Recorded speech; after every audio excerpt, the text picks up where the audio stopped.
Welcome viewers, you're watching Rakhi Ma'am's English class. আজকে আমরা present perfect tense আর present perfect continuous tense শিখব। Present perfect টেন্সটা কি?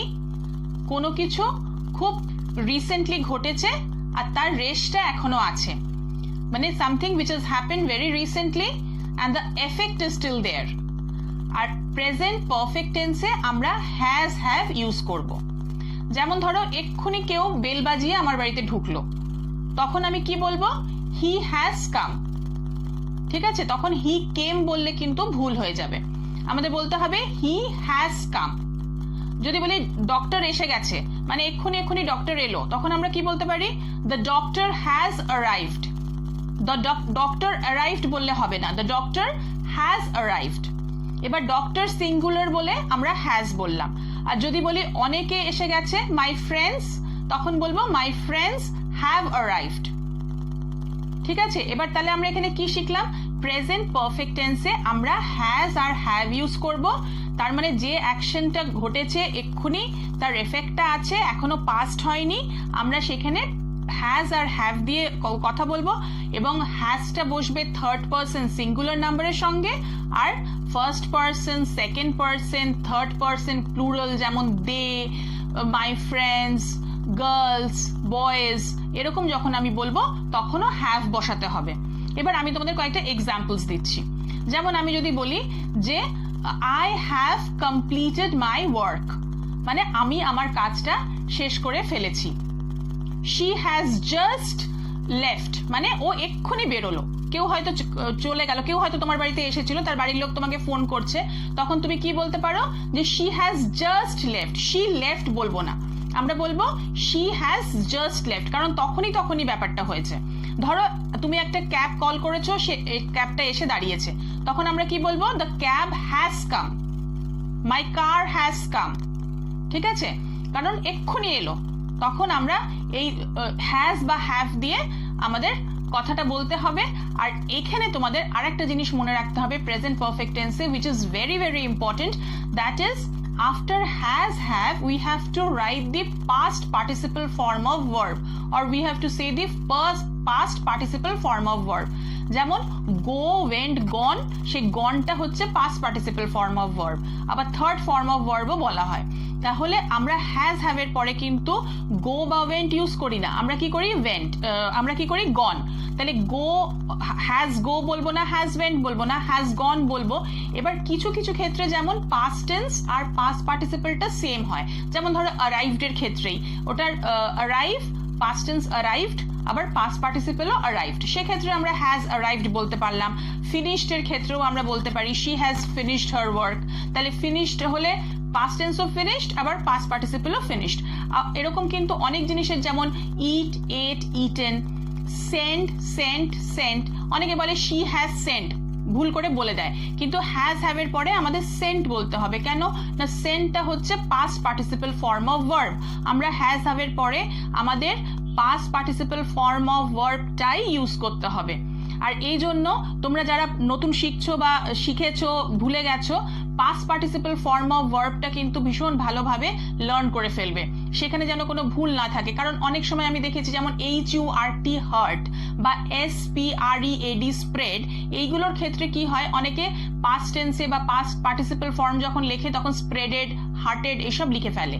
কিন্তু আমাদের মনে রাখতে হবে যেমন হার্ট, হার্ট, হার্ট, মানে পাস্ট টেন্সও হার্ট, পাস্ট পার্টিসিপলও হার্ট, স্প্রেড, স্প্রেড, স্প্রেড।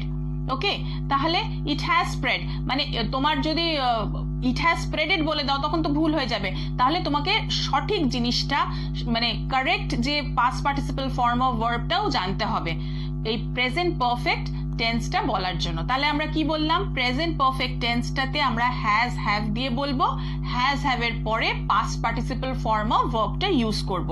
আর কোনো কিছু যেটা এক্ষুনি ঘটেছে, তার এফেক্টটা আছে, তখন আমরা প্রেজেন্ট পারফেক্ট টেন্সটা ইউজ করব। ক্লিয়ার? এবার আমি এক্সপ্লেন করব প্রেজেন্ট পারফেক্ট কন্টিনিউয়াস টেন্স। এইটা সবাই খুব শিখতে চায়, আমাকে অনেকে রিকোয়েস্ট করেছিল এটা ভালো করে বোঝানোর জন্য। প্রেজেন্ট পারফেক্ট কন্টিনিউয়াস টেন্সটা কখন ইউজ করি? ধরো কোনো অ্যাকশন পাস্টে স্টার্ট হয়েছে, এখনো কন্টিনিউ হচ্ছে, তখন আমরা প্রেজেন্ট পারফেক্ট কন্টিনিউয়াস টেন্স দিয়ে বলি।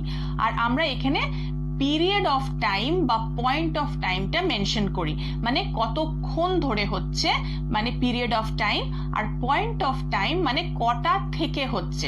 ধরো আমি যদি বলি সকাল থেকে বৃষ্টি হচ্ছে, এই কথাটা কিন্তু আমি ইট ইজ রেনিং বললে it is raining from morning, এই কথাটা ভুল, কথাটা কিন্তু অনেকে বলে, এইটা কিন্তু কমপ্লিটলি রং। আমাকে কি বলতে হবে? It has been raining since morning, ঠিক আছে, ফ্রম মর্নিং না। এবার যখন আমি present perfect continuous tense use করব, আমাকে কিন্তু সিন্স আর ফরের ব্যাপারটা মাথায় রাখতে হবে। যখন পয়েন্ট অফ টাইম মানে যে নির্দিষ্ট টাইম থেকে ওটা শুরু হয়েছে, ধরো 8টা থেকে শুরু হয়েছে বা সোমবার থেকে শুরু হয়েছে।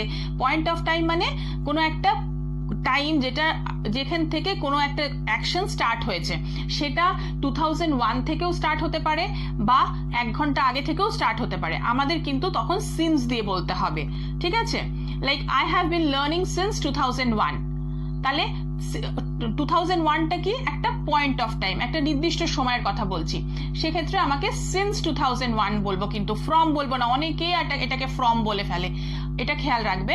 আর একটা হচ্ছে কি, যখন আমরা পিরিয়ড অফ টাইম বলবো, মানে আমি 10 বছর ধরে শিখছি বা আমি একদিন ধরে শিখছি বা 1 ঘন্টা ধরে শিখছি, যেটাই আমরা বলবো তখন আমরা ফর বলবো। ধরো I have been learning for 1 hour, I have been teaching for 1 hour, ঠিক আছে।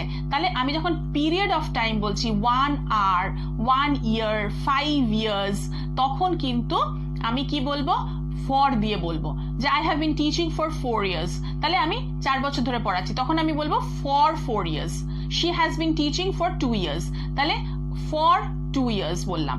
আর যদি আমি বলি যে কোনো একটা ইয়ার বলি বা কোনো একটা মান্থ বলি, কোনো একটা পার্টিকুলার ডেট বলি, তখন সিন্স। আর যখন কতক্ষণ মানে কত দিন ধরে, সেটা 2 মিনিটও হতে পারে, 2 বছরও হতে পারে, 20 ইয়ার্সও হতে পারে, কিন্তু আমাকে তখন period of time for, point of time since, আর এই প্রেজেন্ট পারফেক্ট কন্টিনিউয়াস টেন্সে আমাদের এই ফর আর সিন্সের ব্যাপারটা মাথায় রাখতে হবে। আর প্রেজেন্ট পারফেক্ট কন্টিনিউয়াস আমরা কি বলি? Has been doing or have been doing. যদি থার্ড পারসন সিঙ্গুলার নাম্বার থাকে, তখন আমরা কি বলবো?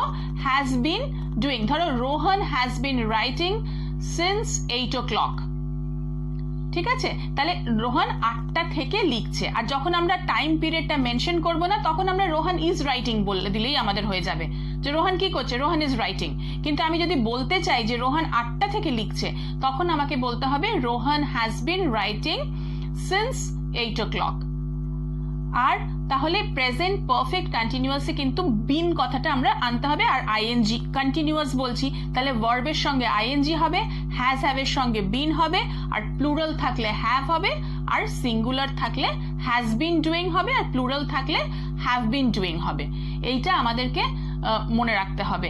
এন্ড আমি আরো কয়েকটা এক্সাম্পল দিয়ে দিচ্ছি।